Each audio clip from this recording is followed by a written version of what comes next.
बार की बात है, एक घने जंगल में एक शक्तिशाली शेर रहता था, जिससे बाकी सभी जीव बहुत भयभीत रहते थे। जंगल के राजा के रूप में वह एक भयानक जानवर था। वह अपना पहला आधा दिन शिकार में बिताता और दूसरा सोने में। किसी भी प्राणी ने दिन के किसी भी समय उसकी गुफा के आसपास जाने की हिम्मत नहीं की, विशेष रूप से जब वह सो रहा हो। अगर नींद के समय उसे किसी भी तरह की परेशानी होती तो वह बहुत ही गुस्सा हो जाता था। शेर के साथ एक दिन ऐसा हुआ कि एक छोटा चूहा यह देखने के लिए उत्सुक हो गया कि शेर की गुफा कैसी दिखाई देती है। इसीलिए वह उस गुफा के लिए निकल पड़ा जहां शेर ने आराम किया था। जब वह शेर की गुफा के पास गया तो वहां शेर नहीं था। चूहे ने ऐसा सोचा, शायद शेर कहीं चला गया है। क्या वह जल्द ही वापस आने वाला है? ना, मुझे ऐसा नहीं लगता। वह दौड़कर गुफा में घुस गया। वह एक अंधेरा उजाड़ स्थान था, लेकिन शेर के रहने के लिए काफी बड़ा था। चूहे को जमीन पर शेर के बड़े पैरों के निशान दिखाई देने पर वह थोड़ा डर गया। शायद मुझे वापस मुड़ जाना चाहिए। तभी उसे शेर के कदमों की आवाज़ सुनाई दी। अरे नहीं, वह वापस आ रहा है। अब मैं क्या करूँगा? चूहा उत्सुकता से कांप गया। शेर केवल एक नदी के पास से अपनी प्यास बुझाने गया था और वह आराम करने के लिए वापस आ रहा था। चूहे ने गुफा के अंदर अंधेरे में खुद को छुपाया। शेर गुफा में प्रवेश द्वार के पास बैठ गया और अपने विशाल पंजों पर अपना सिर टिका दिया और जल्द ही शेर वहां सो गया। पूरी गुफा जंगल के राजा के जोर के घर्राटों से कांपने लगी। चूहे ने चुपके से बाहर निकलने की कोशिश की, जैसा वह कर सकता था। जल्द ही वह प्रवेश द्वार के पास पहुंच गया, लेकिन जैसे ही उसने शेर को पार करने की कोशिश की, उसकी छोटी पूंछ शेर के बाएं पंजे से जा लड़ी और जंगल का राजा शेर जाग गया। भयभीत चूहे ने अपना दिमाग खो दिया और शेर पर ऊपर नीचे भागने लगा।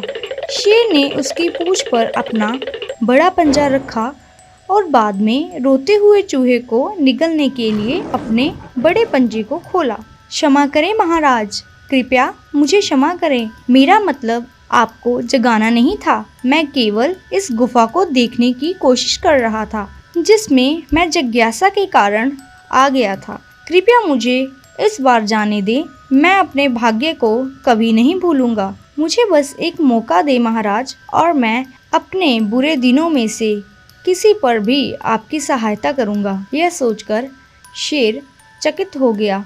छोटा चूहा उसकी मदद कैसे कर सकता है? लेकिन उसने उसे जाने दिया और हंसी के साथ दहाड़ दिया। चूहा अपने सितारों का शुक्रिया अदा करते हुए अपने जीवन के लिए चला गया।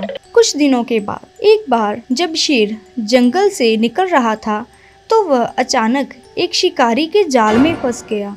उसने जाल तोड़ने की बहुत कोशिश की, लेकिन अपनी इस कोशिश के कारण उसने खुद को रस्सियों में और ज्यादा उलझा लिया।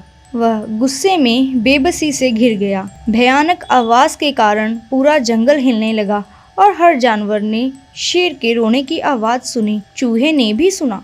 जंगल का स्वामी मुश्किल में है। चूहे ने सोचा, यह मेरा मौका है कि मैं अब उसकी मदद कर सकूं।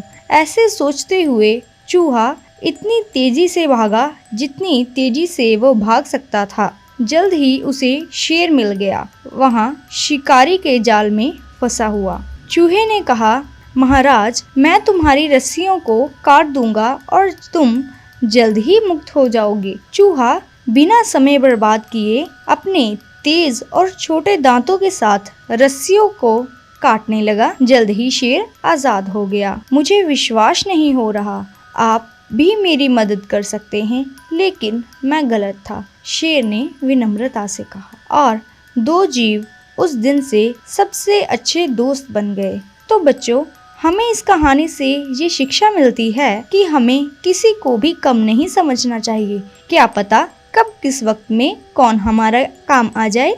जिस तरह शेर ने चूहे को छोटा समझकर उसका मजाक उड़ाया, लेकिन बाद में उसी छोटे चूहे ने शेर की जान बचाई। हम उम्मीद करते हैं कि आपको यह हमारे द्वारा बताई गई कहानियाँ ज़रूर पसंद आई होंगी और इसी तरह हमारी और भी कहानियाँ सुनने के लिए हमारे चैनल को सब्सक्राइब कीजिए। तो बाय बच्चों, मिलते हैं एक नई कहानी के साथ।